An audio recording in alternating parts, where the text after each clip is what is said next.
O homem é aquilo que ele pensa. Saúde, felicidade e abundância através do domínio do pensamento. De James Allen, segunda edição e quinta reimpressão em 2020. A mente é a força mestra que molda e faz. E o homem é mente, e sem cessar maneja a ferramenta do pensamento. Com ela forja o que deseja e cria em profusão alegrias e males. Pensa em segredo e tudo acontece. Seu ambiente não passa de seu próprio espelho. Prefácio. Este pequeno volume, resultado de meditação e experiência, não tem a pretensão de ser um exaustivo tratado sobre o tão debatido tema do poder do pensamento. É antes mais sugestivo que explanatório, e seu objetivo é estimular homens e mulheres a descobrir e a perceber a verdade de que eles são os construtores de si próprios. Em virtude dos pensamentos que escolhem e incentivam, que a mente é a tecelã mestra tanto da veste íntima do caráter como da veste exterior da circunstância, e que assim como podem ter até aqui tecido tais vestes em ignorância e sofrimento, poderão agora tecê-las com esclarecimento e felicidade. James Allen.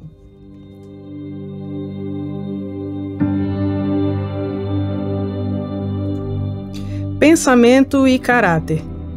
O aforismo, o homem é aquilo que ele pensa, não só abrange por inteiro o ser do homem, como tal abrangência chega ao ponto de envolver todas as condições e circunstâncias de sua vida. O homem é, literalmente, aquilo que ele pensa. Seu caráter não passa da soma total de todos os seus pensamentos.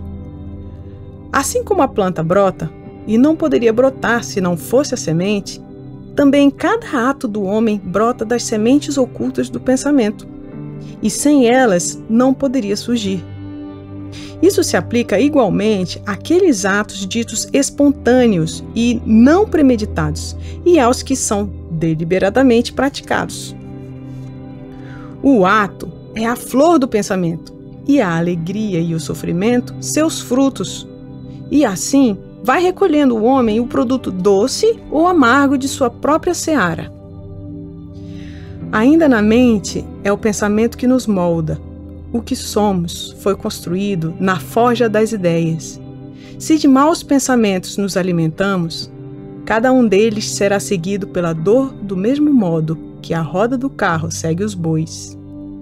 Se preservarmos em pureza aquilo que pensamos, será a felicidade que, como a nossa própria sombra, nos há de acompanhar.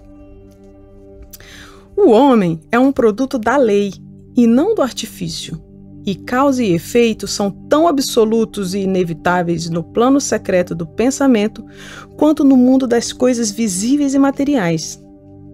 Um caráter nobre, à semelhança de Deus, não é algo que se possa atribuir ao favor ou ao acaso, mas é sim o resultado natural de um contínuo esforço de reto pensar, o efeito de um prolongado anseio de associação com o pensamento de Deus. Um caráter ignóbil e bestial, pelo mesmo processo, é o resultado de um constante acolhimento a pensamentos vis.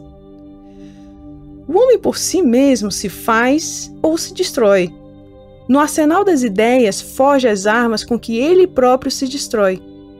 Molda também os instrumentos com os quais constrói para si mesmo paradisíacas mansões de alegria, força e paz. Pela escolha acertada e pela legítima aplicação do pensamento, o homem ascende à divina perfeição. Pelo abuso e má aplicação do pensamento, ele desce abaixo do nível do animal. Entre esses dois extremos se encontram todas as gradações do caráter, e o homem é quem as modela e controla. De todas as belas verdades pertencentes à alma que foram restauradas e trazidas à luz neste século, nenhuma é mais risonha ou mais rica em divinas promessas e em confiança do que esta, a de que o homem é o senhor do pensamento, o modelador do caráter e o construtor e forjador da condição, do meio e do destino. Como um ser dotado de força, de inteligência e de amor, e senhor de seus próprios pensamentos, o homem tem nas mãos a chave de todas as situações e encerra em si mesmo o elemento transformador e regenerador por meio do qual pode fazer de si próprio o que quiser. O homem é sempre o senhor, mesmo que entregue as maiores fraquezas e ao máximo abandono. Mas em sua fraqueza e degradação continua sendo o insensato senhor que desgoverna sua própria casa. Quando ele começa a refletir sobre o seu estado e a procurar diligentemente a lei sob a qual foi criado, começa a se tornar um senhor ajuizado, capaz de dirigir com inteligência suas energias e a ajustar seus pensamentos visando a fins frutíferos. Esse é o senhorio consciente que o homem só atinge quando descobre dentro de si mesmo as leis do pensamento. Descoberta essa que é inteiramente uma questão de aplicação, autoanálise e experiência. Só através de grande procura e mineração é possível encontrar ouro e diamantes, e todas as verdades ligadas ao seu ser podem ser encontradas pelo homem se ele explorar em profundidade a mina de sua alma. E se observar, controlar e alterar seus pensamentos, rastreando-lhes os efeitos sobre si próprio e sobre os outros, sobre sua vida e circunstâncias, ligando causa e efeito por meio de um paciente exercício e da investigação e utilizando cada experiência, mesmo a mais trivial, cada ocorrência cotidiana, como um meio de obter o conhecimento de si mesmo que é compreensão, sabedoria e poder. Acabará, infalivelmente, por provar que ele é o construtor do seu próprio caráter, o modelador de sua vida e o edificador de seu destino. Nessa direção, e em nenhuma outra, é que nos aponta a lei absoluta segundo a qual aquele que busca achará, e aquele que bate abrir-se-lhe-á. Pois só pela paciência, pela prática e incessante insistência pode o homem transpor a porta do templo do conhecimento.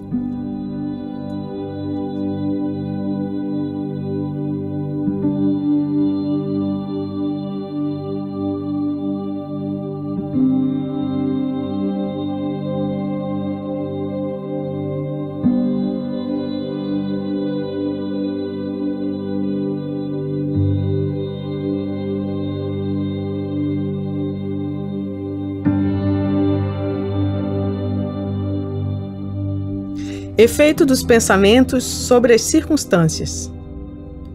A mente do homem pode ser comparada a um jardim cultivado com inteligência ou entregue ao abandono. Quer o cultivem ou o abandonem, forçosamente brotará. Se nada de bom nele for semeado, mas sementes de ervas daninhas se espalharão em abundância e continuarão a multiplicar-se.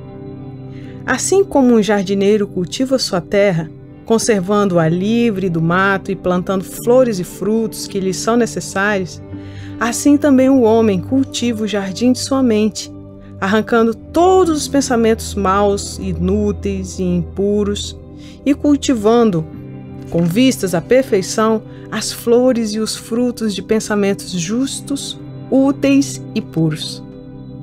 Adotando esse processo, mais cedo ou mais tarde, descobriremos que somos o jardineiro-chefe de nossas almas, o dirigente de nossas vidas. Com isso, revelamos também dentro de nós mesmos as leis do pensamento e compreendemos com crescente exatidão como as forças do pensamento e os fatores mentais operam na formação do nosso caráter, das circunstâncias e do destino. Pensamento e caráter são uma só coisa, e como o caráter só pode manifestar-se e revelar-se através do meio e das circunstâncias, as condições externas da vida de uma pessoa mostrar-se-ão sempre harmoniosamente relacionadas com seu estado íntimo. Isso não significa que as circunstâncias que cercam o homem em qualquer tempo sejam um indício de seu caráter como um todo, mas que tais circunstâncias se encontram tão intimamente ligadas a algum fator pensamento vital em seu interior, que naquele momento elas são indispensáveis para o seu desenvolvimento. Todo homem está onde está pela lei do seu ser. Os pensamentos que ele incorporou ao seu caráter colocaram-no ali. E na disposição de sua vida não existe nenhum fator casual, mas tudo é o resultado de uma lei que não pode falhar. Isso é tão verdade em relação àqueles que se sentem em desarmonia com o seu meio, como aos que se sentem satisfeitos com ele. Como um ser que progride e evolui, o homem está onde está para que possa aprender, que tem que crescer. E na medida em que consegue aprender a lição espiritual que cada circunstância lhe oferece, esta passa e cede lugar a outras.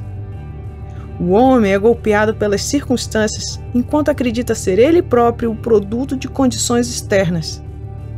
Mas quando compreende que representa uma força criativa e que pode dominar o solo oculto e as sementes de seu ser, dos quais brotam as circunstâncias, torna-se o legítimo senhor de si próprio.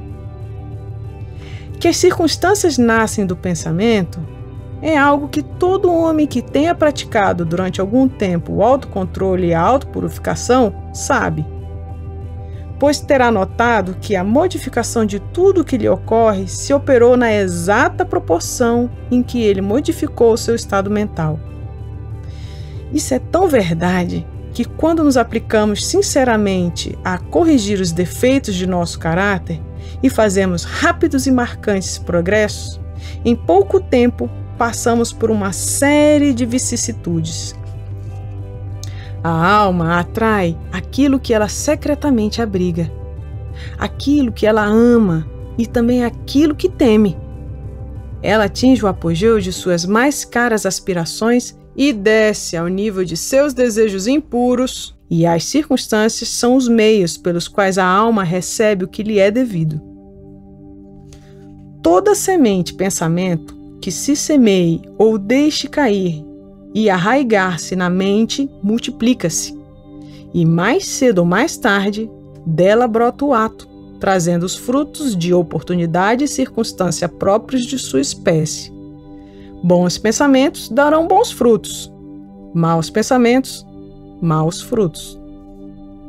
O mundo exterior das circunstâncias molda-se ao mundo interior do pensamento, e as condições externas, tanto as agradáveis quanto as desagradáveis, são fatores que contribuem em seu resultado final para o bem do indivíduo. Como ceifeiros de sua própria colheita, o homem aprende tanto pelo sofrimento quanto pela felicidade. Seguindo os mais secretos desejos, aspirações e pensamentos pelos quais se deixa dominar, perseguindo o fogo fátuo de fantasias impuras, ou trilhando com passos firmes a estrada do vigoroso e elevado esforço, o homem chega finalmente a fruí-los e realizá-los nas condições exteriores de sua vida. As leis de crescimento e adaptação prevalecem em toda parte. Ninguém chega ao botequim ou à cadeia pela tirania do destino ou das circunstâncias, mas através dos atalhos dos pensamentos sórdidos ou dos desejos vis. Tampouco ninguém de mente limpa cai de repente no crime, pressionado por qualquer força exterior. O pensamento criminoso há muito vinha sendo secretamente alimentado no coração, e a hora da oportunidade revelou sua força acumulada. Não são as circunstâncias que fazem o homem, elas o revelam a si próprio. Ninguém mergulha no vício e nos sofrimentos que dele resultam sem que haja antes inclinações más, como ninguém chega à virtude e à felicidade pura que ela acarreta sem um constante cultivo de aspirações virtuosas. Portanto, o homem, como amo e senhor de seus pensamentos, é o edificador de si próprio, o modelador e autor de tudo o que o cerca. Já ao nascer, a alma é o que ela é, e a cada passo de sua peregrinação terrena vai atraindo conjuntos de condições que a revelam, que são os reflexos de sua própria pureza e impureza, de sua força e de suas fraquezas. Os homens não atraem aquilo que eles querem, mas sim aquilo que eles são. Seus caprichos, fantasias e ambições são distorcidos a cada passo, mas seus pensamentos e desejos mais secretos nutrem-se de seu próprio alimento, quer seja ele sujo ou limpo. A divindade que foge a nossos destinos está em nós mesmos. É o nosso próprio eu. O homem é manietado somente por si mesmo. Pensamento e ação são os carcereiros do destino. Se forem vis, aprisionam. São também os anjos da liberdade. Se forem nobres, libertam. O que o homem obtém não é aquilo que ele deseja e pede a Deus, mas o que por justiça recebe. Seus desejos e preces só serão gratificados e atendidos se harmonizarem com seus pensamentos e atos. À luz dessa verdade, qual será então o sentido de lutar contra as circunstâncias? É que o homem está sempre se revoltando contra algum efeito externo, ao mesmo tempo que, sem cessar, alimenta e preserva a causa em seu coração. Essa causa pode assumir a forma de um vício consciente ou de uma fraqueza inconsciente. Mas seja ela o que for, retarda obstinadamente os esforços do seu portador e assim clama bem alto por um remédio. Os homens vivem ansiosos por melhorar suas condições, mas não querem melhorar-se a si mesmos. Com isso, permanecem amarrados. O homem que não recua face à autocrucifixão nunca deixará de realizar o objetivo a que seu coração visa. Isso é tão verdade quanto as coisas da terra, quanto as do céu. Até mesmo aquele cujo único objetivo for adquirir riquezas deve estar preparado para fazer grandes sacrifícios pessoais, até que possa atingir a sua meta, quanto mais aquele que almeja realizar uma vida forte e bem equilibrada. Vejamos o exemplo de alguém que esteja na mais extrema pobreza. Anseia ardentemente por melhoras no seu ambiente e no seu lar, mas está sempre faltando ao trabalho e acha justo tentar enganar o patrão sob o pretexto de que não recebe um salário suficiente. Esse indivíduo não compreende os mais simples rudimentos daqueles princípios que constituem a base da verdadeira prosperidade. E não só se acha totalmente despreparado para emergir da sua miséria, como na realidade estará atraindo para si misérias ainda piores, por abrigar e traduzir em atos pensamentos indolentes, fraudulentos e covardes. Imaginemos um homem rico que tenha sido vítima de uma enfermidade dolorosa e renitente resultante de sua gula. Está disposto a pagar altas somas para se ver livre dela, mas não quer sacrificar seus pendores glutônicos. Quer satisfazer o seu gosto por iguarias requintadas e antinaturais e, ao mesmo tempo, conservar a saúde. Esse sujeito está totalmente despreparado para ter saúde, porque ainda não aprendeu os princípios básicos de uma vida saudável. Temos agora um empregador de mão de obra que adota medidas desonestas para evitar o pagamento de salários justos aos seus operários e, na esperança de alcançar maiores lucros, reduz esses salários. Tal empresário está também totalmente despreparado para a prosperidade. E quando se surpreender falido, tanto no que diz respeito à reputação quanto aos seus bens, lançará a culpa às circunstâncias, sem saber que é o único responsável pelas condições em que se encontra. Citei esses 3 casos apenas como exemplos ilustrativos da verdade, segundo a qual o homem é o causador, embora quase sempre inconscientemente, das circunstâncias que o cercam e de que, ao mesmo tempo que visa um bom fim, está continuamente frustrando a sua realização por encorajar pensamentos e desejos que não podem, de forma alguma, harmonizar-se com esse fim. Tais exemplos poderiam ser multiplicados e variados quase que ao infinito, mas isso não é necessário, visto que o leitor, se assim o decidir, poderá acompanhar a ação das leis do pensamento em sua própria mente e vida. E enquanto isso não for feito, meros fatos externos não poderão servir de base para o raciocínio. Todavia, as circunstâncias são tão complicadas, o pensamento tem raízes tão profundas e as condições de felicidade variam tanto de indivíduo para indivíduo que não se pode julgar o estado de alma global de alguém, embora a própria pessoa possa conhecê-lo, somente pelo aspecto externo de sua vida. Um homem pode ser honesto em certos sentidos e, entretanto, passar privações. Outro pode ser desonesto em certos sentidos e, mesmo assim, enriquecer. Mas a conclusão geralmente tirada de que fulano fracassou exatamente por causa de sua honestidade e que cicrano prospera justamente porque é desonesto é o resultado de um julgamento superficial de que o homem desonesto é quase que totalmente corrupto e o honesto quase que totalmente virtuoso. À luz de um conhecimento mais profundo e de uma experiência mais ampla, verifica-se que tal julgamento está errado. O homem desonesto pode possuir algumas virtudes admiráveis que o outro não possua, e o honesto poderá ter vícios odiosos que não existam no outro. O homem honesto colhe os bons resultados de seus pensamentos e atos honestos, mas também atrai para si os sofrimentos causados pelos seus vícios. O desonesto colhe, do mesmo modo, seus próprios sofrimentos e felicidades. Agrada à vaidade humana acreditar que a gente sofre em consequência de nossas virtudes.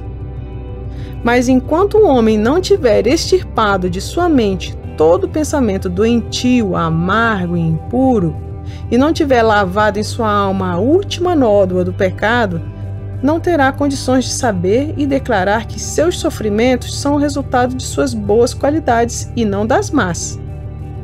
E a caminho dessa suprema perfeição, ainda que há muito a tenha alcançado, ele descobrirá, operando em sua mente e em sua vida, a grande lei, que é absolutamente justa, e, portanto, não poderá pagar o bem com o mal e o mal com o bem.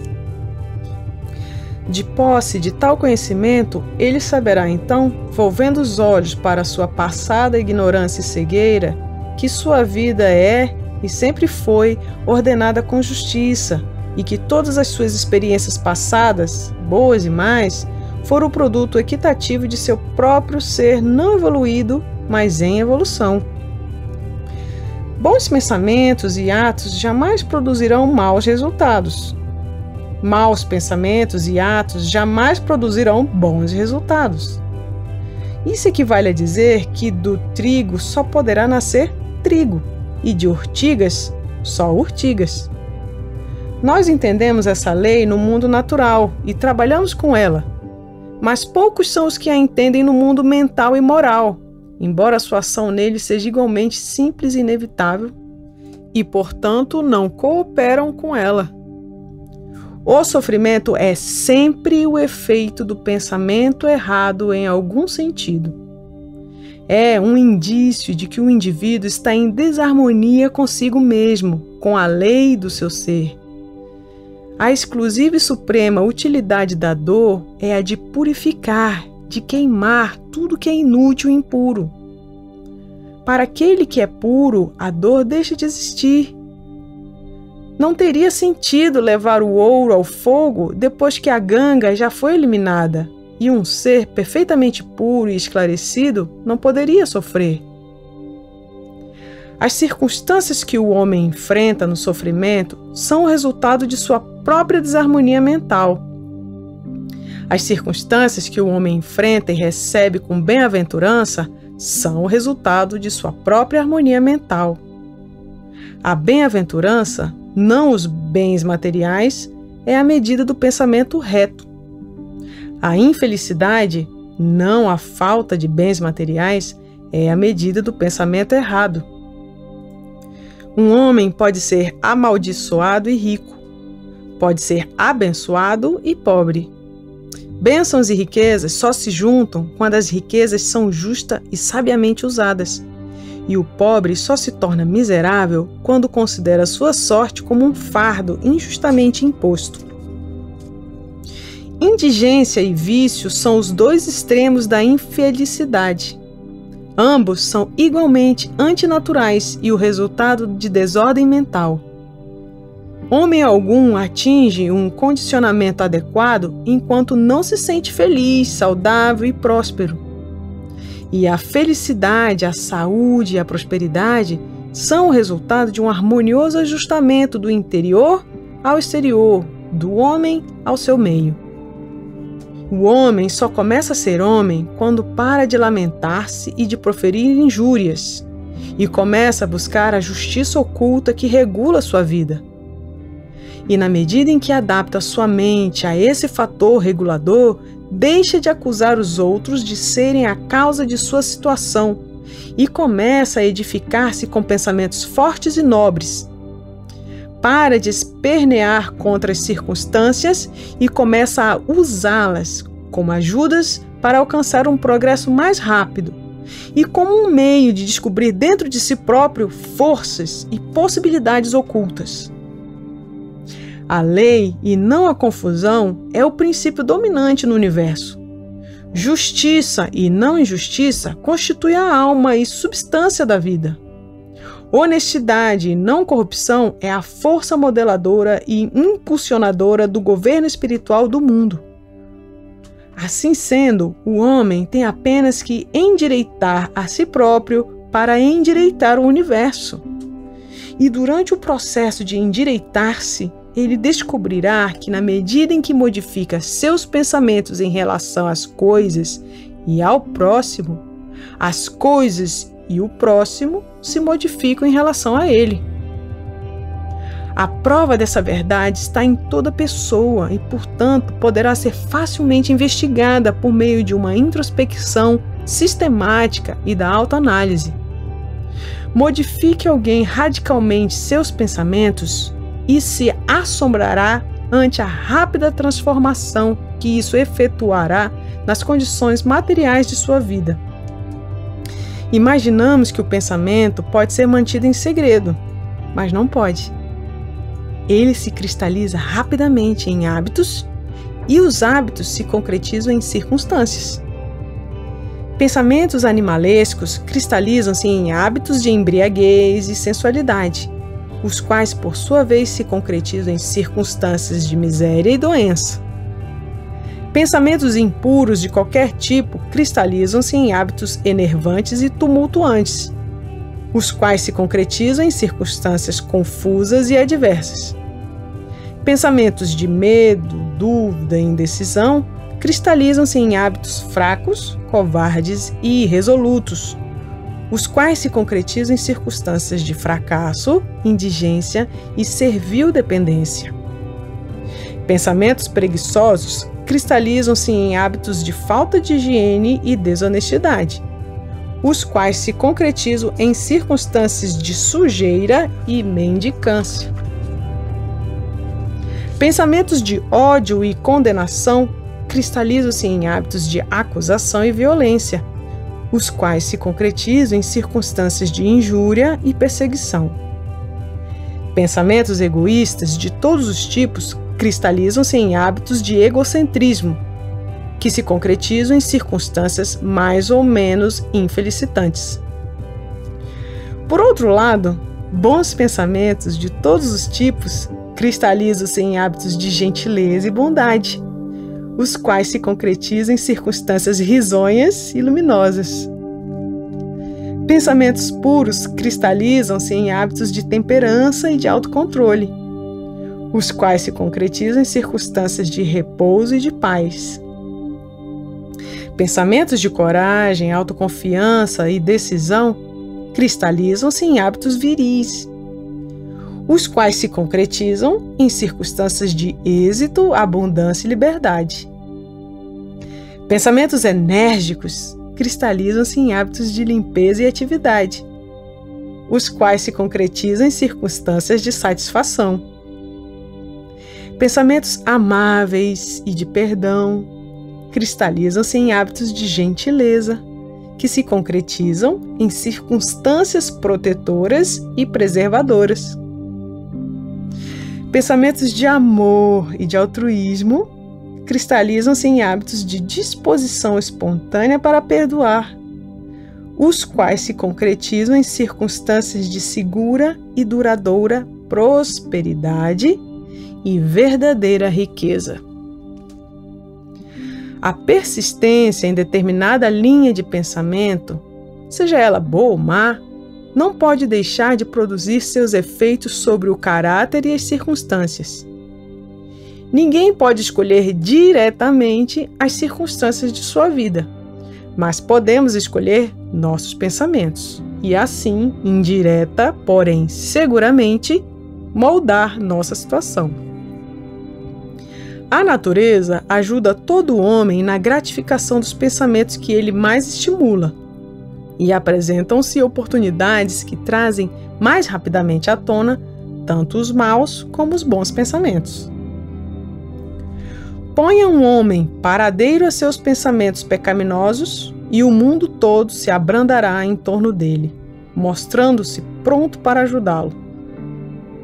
Afaste ele seus pensamentos fracos e doentios e, maravilha, de todos os lados surgirão oportunidades para ajudar suas enérgicas resoluções.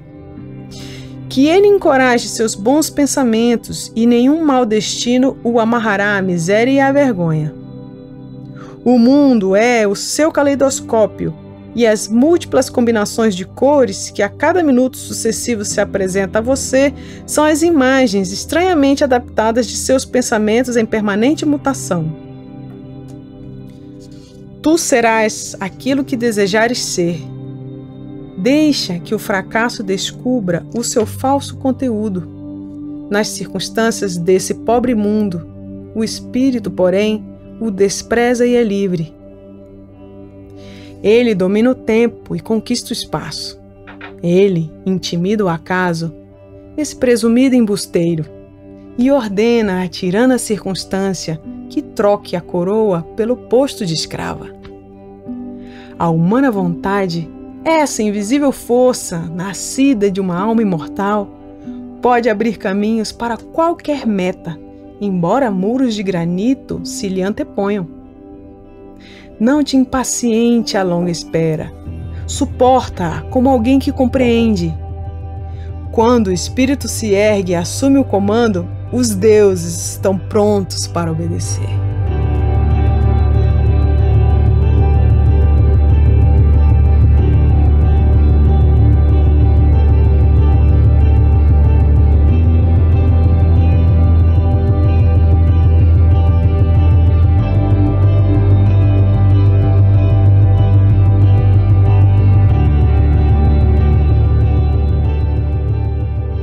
Efeito do pensamento sobre a saúde e o corpo. O corpo é o escravo da mente. Ele obedece às operações da mente, quer elas sejam deliberadamente escolhidas ou automaticamente manifestadas. Sob o comando de pensamentos ilícitos, o corpo afunda rapidamente na doença e na decadência. Dirigido por pensamentos alegres e bonitos, ele se reveste de juventude e de beleza. Doença e saúde, como as circunstâncias, têm suas raízes no pensamento. Pensamentos doentios se expressarão através de um corpo doentio. Pensamentos de medo, é coisa sabida, matam um homem tão rapidamente quanto uma bala.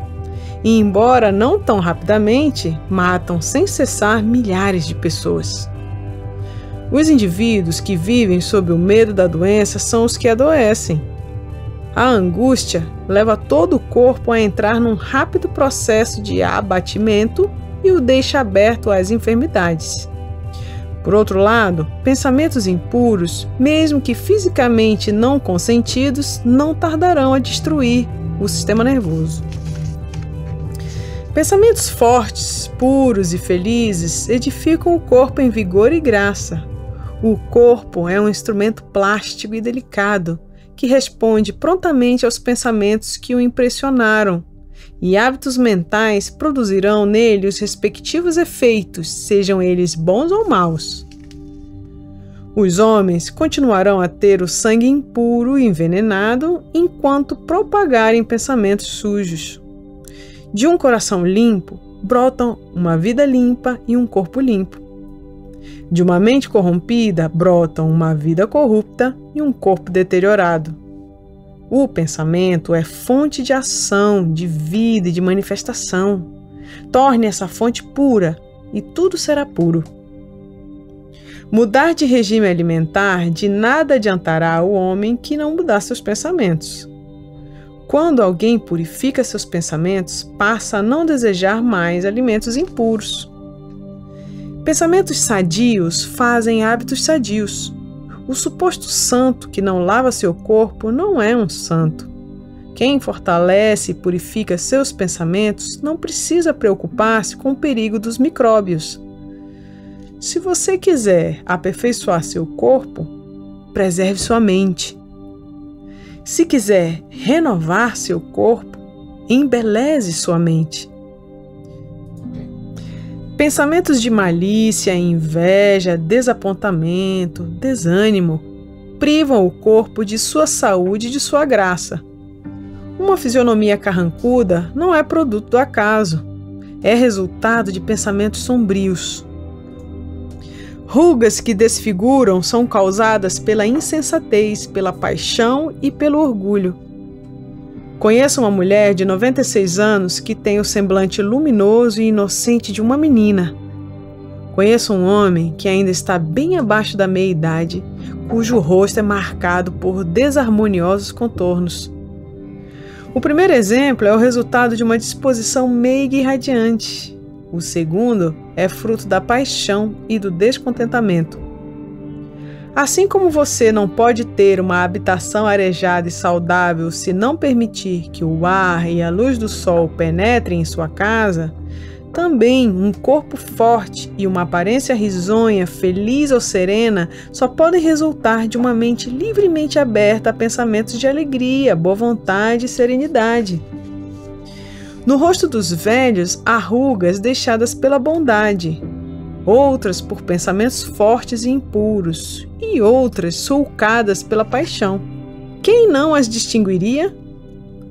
Para aqueles que tiveram uma vida reta, a velhice é calma, tranquila, impregnada de doce harmonia como um crepúsculo.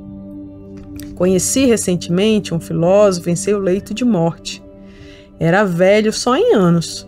Morreu tão suave e tranquilamente quanto havia vivido. Para dissipar os males do corpo, não há melhor médico do que uma mente alegre. Para dispersar as sombras do sofrimento e da tristeza, não há melhor conforto do que a benevolência. A mente que vive sempre dominada por ideias de maldade, cinismo, desconfiança e inveja, vive confinada nas profundezas de uma prisão construída por ela própria. Mas pensar bem de todos, tratar todos com alegria, aprender pacientemente a descobrir o bem em todos, são pensamentos altruísticos que representam as próprias portas do céu. E alimentar dia a dia pensamentos de paz em relação a todas as criaturas trará abundante paz a quem assim agir.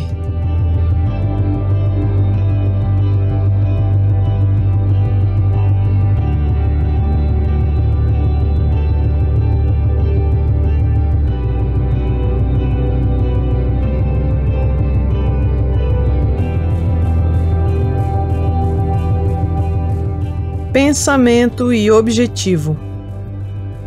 Sem que o pensamento esteja ligado ao objetivo, não haverá realização inteligente. A maioria das pessoas deixa que o barco do pensamento vogue à deriva no oceano da vida. A falta de objetivo é um vício, e semelhante deriva deve cessar para todo aquele que quiser desviar-se da catástrofe e da destruição. Quem não tiver em sua vida nenhum objetivo central será presa fácil de mesquinhas preocupações, medos, problemas e autopiedade, indícios, todos esses de fraqueza que levarão, tão certamente quanto pecados deliberadamente planejados, embora por diferentes rotas, ao fracasso, à infelicidade e a perdas. Pois a fraqueza não pode perdurar num universo movido pela energia. Todo homem deve conceber em seu íntimo um objetivo legítimo e se dispor a alcançá-lo. Deverá fazer desse objetivo o ponto central de seus pensamentos. Poderá ter a forma de um ideal espiritual ou de um objeto mundano, mas conforme seja sua tendência no momento, deverá focalizar firmemente suas forças mentais nesse objetivo, ante o qual ele próprio se colocou. Deverá fazer desse objetivo seu dever supremo e dedicar-se à sua consecução, não permitindo que seus pensamentos se dispersem em efêmeras fantasias, anseios e imaginações. Essa é a estrada real que nos leva ao autodomínio e à verdadeira concentração do pensamento. Ainda que por sucessivas vezes deixe de atingir sua meta, o que forçosamente acontecerá até que a fraqueza seja vencida, o fortalecimento que isso trará ao seu caráter será a medida do seu verdadeiro êxito e lhe dará uma nova perspectiva para futuros poderes e triunfos. Os que não estão preparados para a apreensão de um alto objetivo devem fixar seus pensamentos no perfeito cumprimento de seus deveres, por mais insignificantes que suas tarefas lhes possam parecer. Só dessa forma podem os pensamentos ser concentrados e focalizados, a resolução e a energia desenvolvidas, e uma vez conseguido isso, não haverá nada que não possa ser realizado. Acreditando na verdade de que só pelo esforço e pela prática é possível desenvolver a força, a alma mais fraca que conheça sua própria fraqueza começará imediatamente a exercitar-se e, somando esforço a esforço, paciência a paciência, força a força, jamais deixará de crescer até que por fim se torne divinamente poderosa.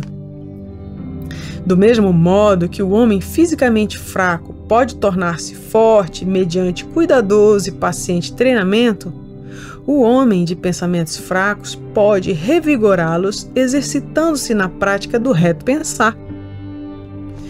Pôr de lado a falta de objetividade e a fraqueza e começar a pensar com um firme propósito equivale a entrar para a categoria dos fortes que só reconhecem o fracasso como um dos atalhos para a realização, que obrigam todas as contingências a servi-los e que pensam vigorosamente, ousam destemidamente e realizam com mestria.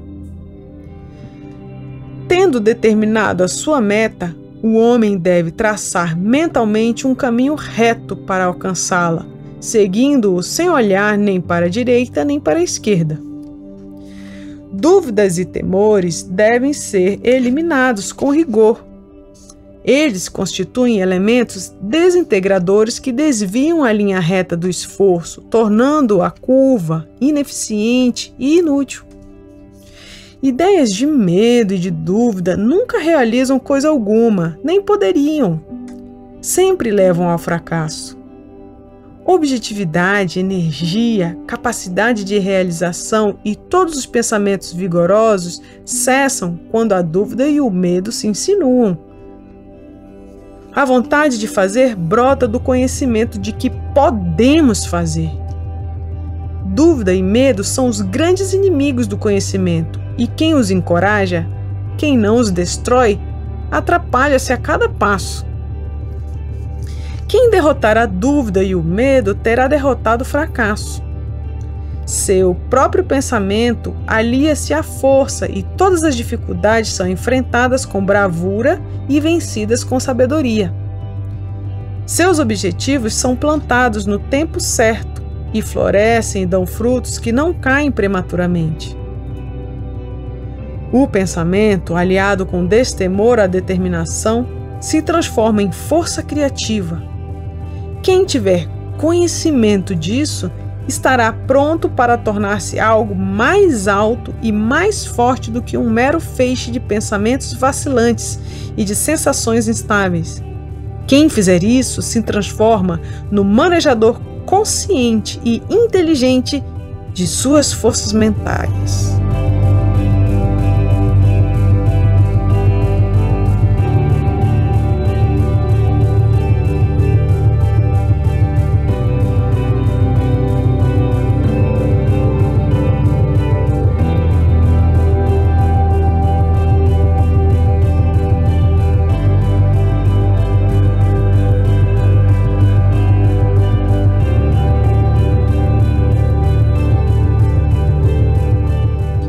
O fator pensamento na realização.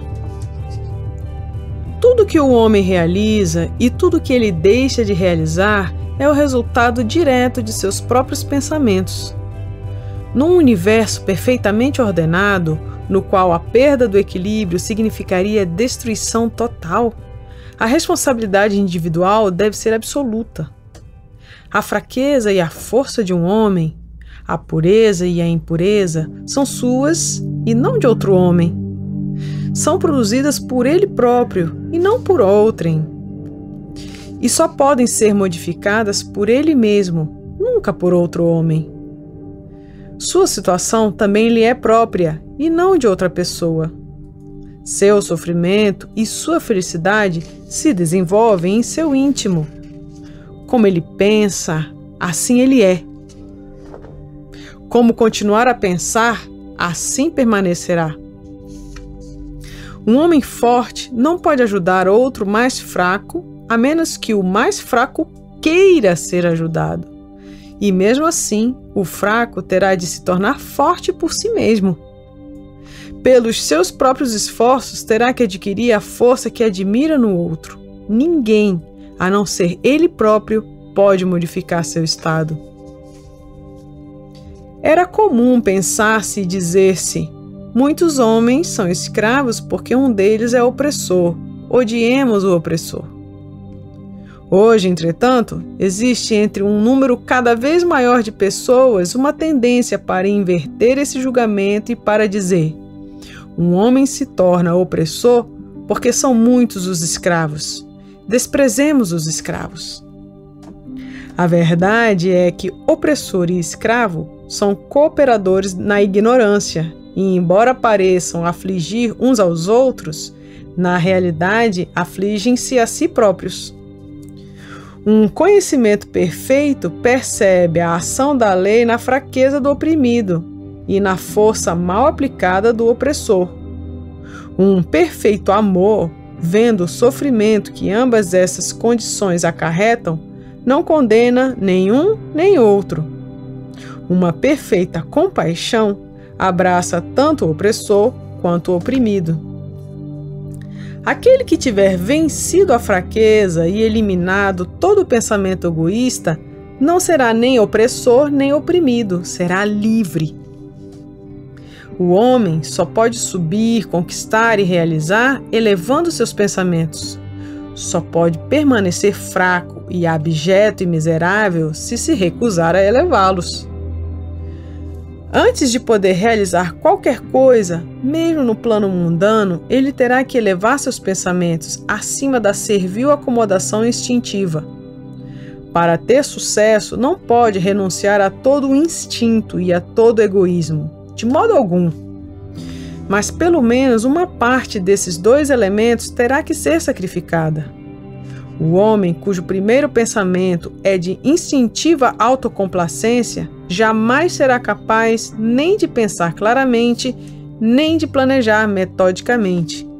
Não será capaz de descobrir e desenvolver seus recursos latentes e fracassará em qualquer empreendimento. Não tendo começado a controlar de forma viril seus pensamentos, não terá condições de controlar negócios e de assumir responsabilidades sérias. Não estará apto a agir independentemente e a se manter sozinho, mas será limitado apenas pelos pensamentos que escolher. Não pode haver progresso nem realização sem sacrifício, e o sucesso mundano do homem será proporcional aos sacrifícios que ele for capaz de impor a seus confusos pensamentos instintivos, à medida que souber fixar sua mente no desenvolvimento de seus planos, no fortalecimento de sua resolução e de sua autoconfiança. E quanto mais alto conseguir elevar seus pensamentos, mais viril, mais correto e mais justo se tornará. Maior será o seu sucesso, mais abençoadas e mais duráveis suas realizações. O universo não favorece os avarentos, os desonestos, os pervertidos, embora, por vezes, de maneira apenas superficial, pareça fazê-lo. Ele ajuda os honestos, os magnânimos, os virtuosos. Todos os grandes mestres de todas as idades sempre declararam isso de várias formas, e para pôr à prova e experimentar isso, basta persistir na resolução de se tornar cada vez mais virtuoso pela elevação de seus pensamentos. Realizações intelectuais são o resultado do pensamento consagrado à busca do conhecimento ou da beleza e da verdade na vida e na natureza. Tais realizações, por vezes, podem estar ligadas à vaidade, à ambição, mas não são o produto dessas características. São o resultado natural de longos e árduos esforços e de pensamentos puros e generosos. Realizações espirituais são o resultado de altas aspirações. Quem vive constantemente arquitetando pensamentos nobres e elevados, quem se apoia em tudo o que é puro e generoso, tão certo como o sol atinge o seu zênite e a luz a sua plenitude, adquirirá sabedoria e nobreza de caráter e alcançará uma posição de influência e de felicidade. A realização, seja de que tipo for, é sempre a coroa do esforço, o diadema do pensamento. Com a ajuda do autocontrole, da determinação, da pureza, da honestidade do pensamento bem dirigido, o homem sobe. Movido pelo instinto, pela indolência, pela impureza, pela corrupção e confusão mental, ele decai. Um homem pode galgar os píncaros do sucesso mundano e mesmo os mais altos páramos do plano espiritual e tornar a cair na fraqueza e na desgraça por permitir que pensamentos arrogantes, egoístas e corruptos o dominem. Vitórias alcançadas através do pensamento reto só podem ser mantidas pela vigilância. Muitos se deixam afrouxar quando o sucesso está garantido e rapidamente recaem no fracasso. Todas as realizações, quer no mundo dos negócios, do intelecto ou do espírito, são o resultado do pensamento firmemente dirigido, originam-se do mesmo método e são governadas pela mesma lei. A única diferença entre elas reside na meta que visam atingir. Aquele que quiser conseguir pouco, terá que sacrificar pouco. Aquele que quiser conseguir muito, terá que sacrificar muito. Aquele que quiser alcançar grandes coisas, terá que fazer grandes sacrifícios.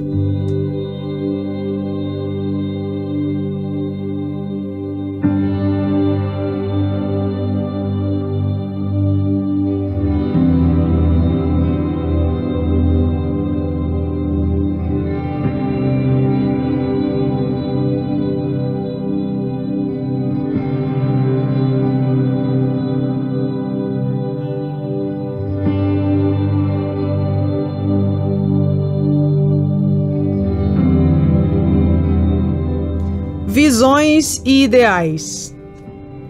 Os sonhadores são os salvadores do mundo.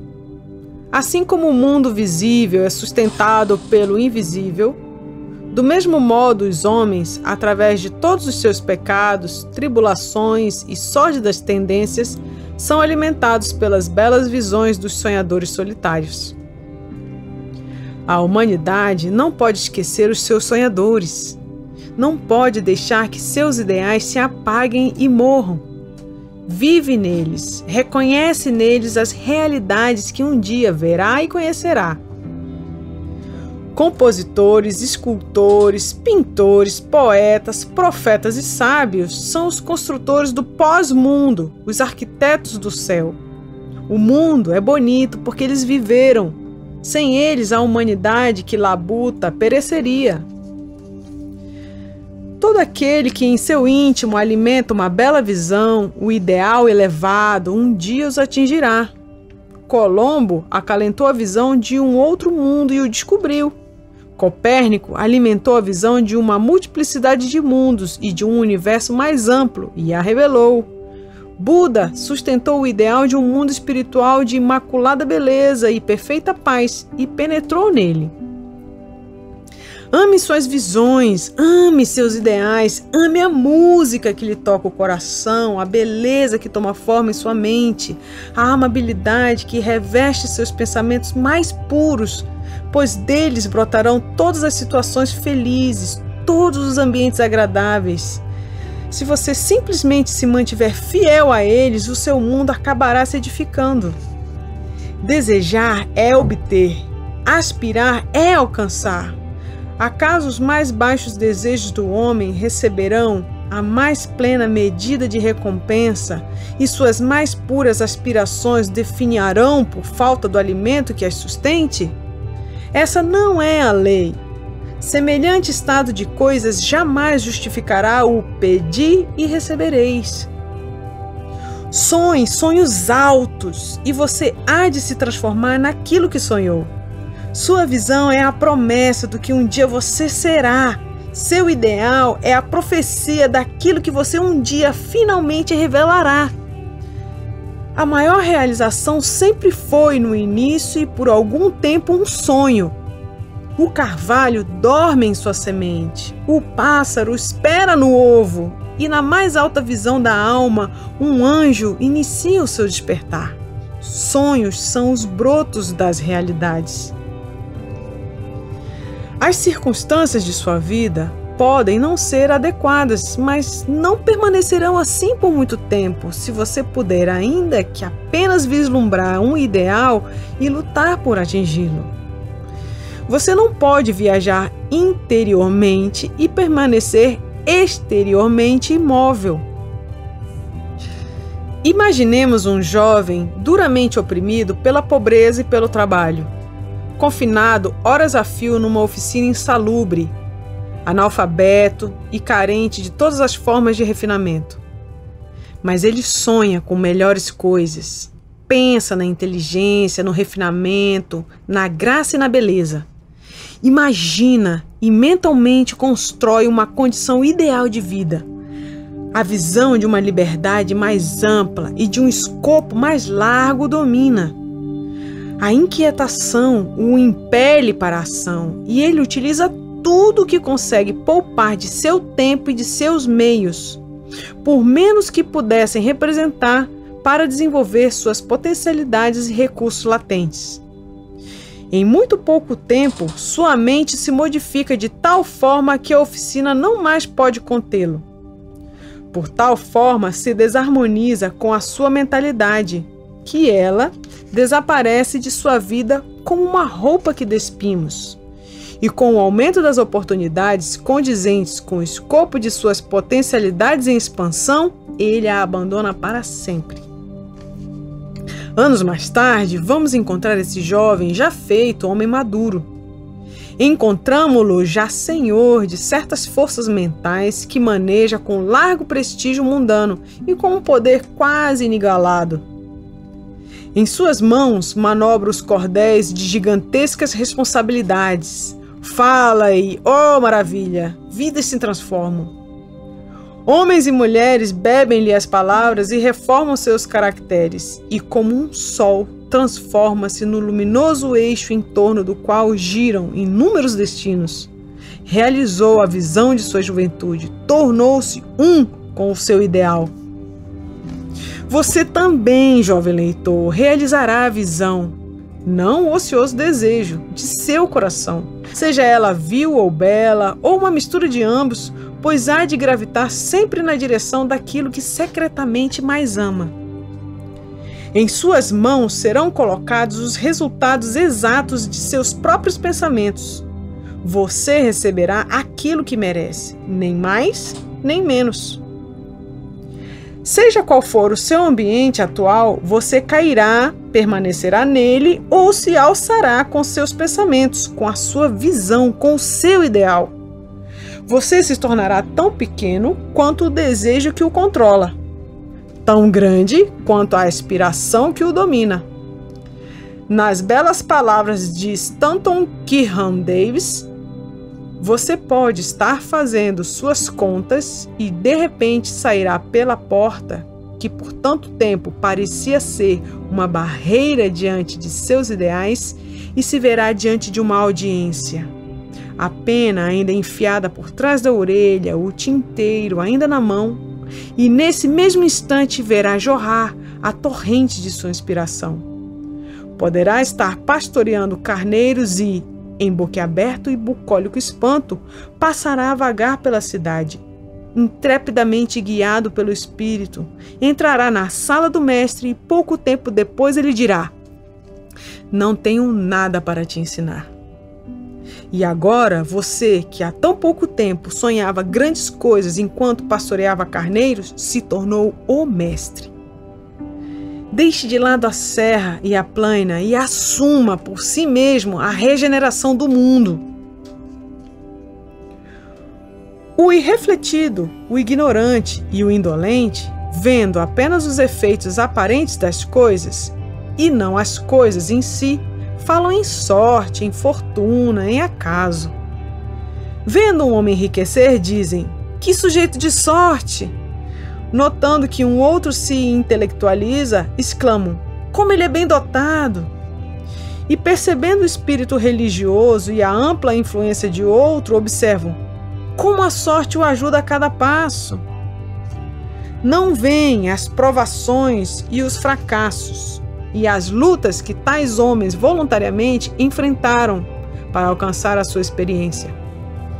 Não têm conhecimento dos sacrifícios que eles fizeram, dos inauditos esforços que desenvolveram, da fé que exercitaram para que pudessem vencer o que parecia invencível e realizar a visão de sua alma.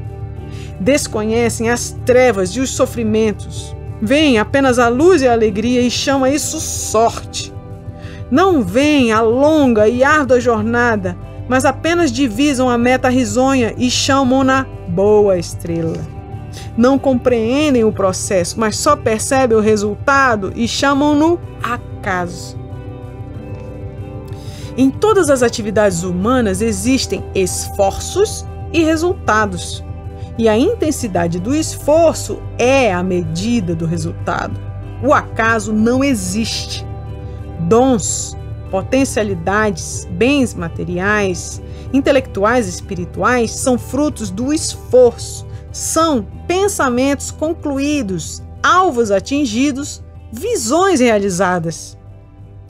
A visão que você glorifica em sua mente, o ideal que entroniza em seu coração, eis o que você usará para construir sua vida, eis o que você se tornará.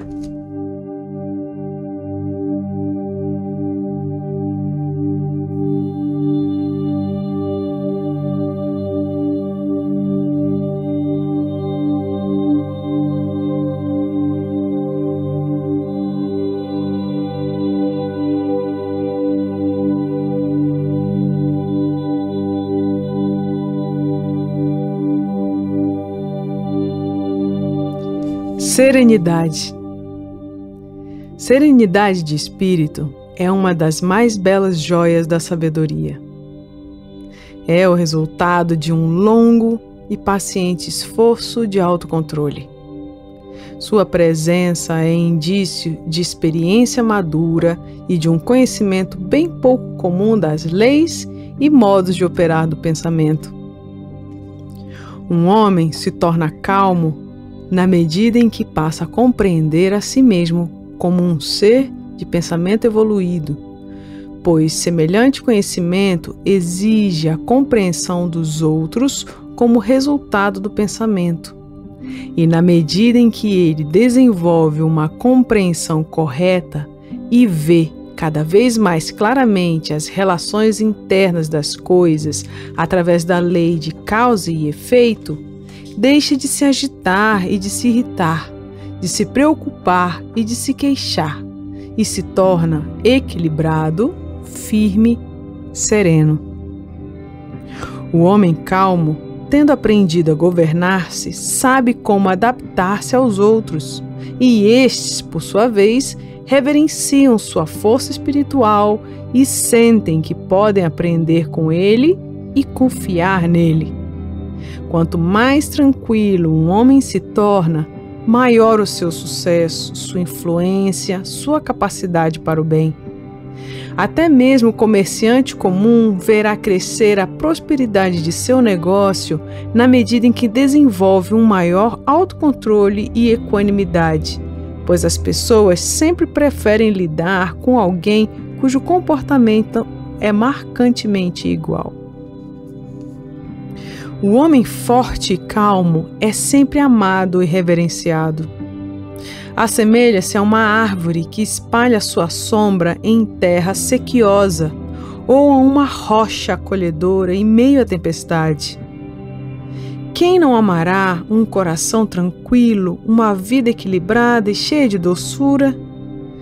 Não importa se chove ou se faz sol, ou quais sejam as mudanças por que passam os que possuem essas bênçãos, pois permanecem sempre dóceis, serenos e calmos. Esse raro equilíbrio de personalidade a que chamamos serenidade é a última lição da cultura, é o florescimento da vida, o frutificar da alma. É tão preciosa quanto a sabedoria, mais desejável do que o ouro, sim, do que o mais fino ouro. Quão insignificante nos parece a mera busca do dinheiro se comparada a uma vida serena, uma vida que habita as profundezas do oceano da verdade, sob as ondas, fora do alcance das tempestades, na eterna calma.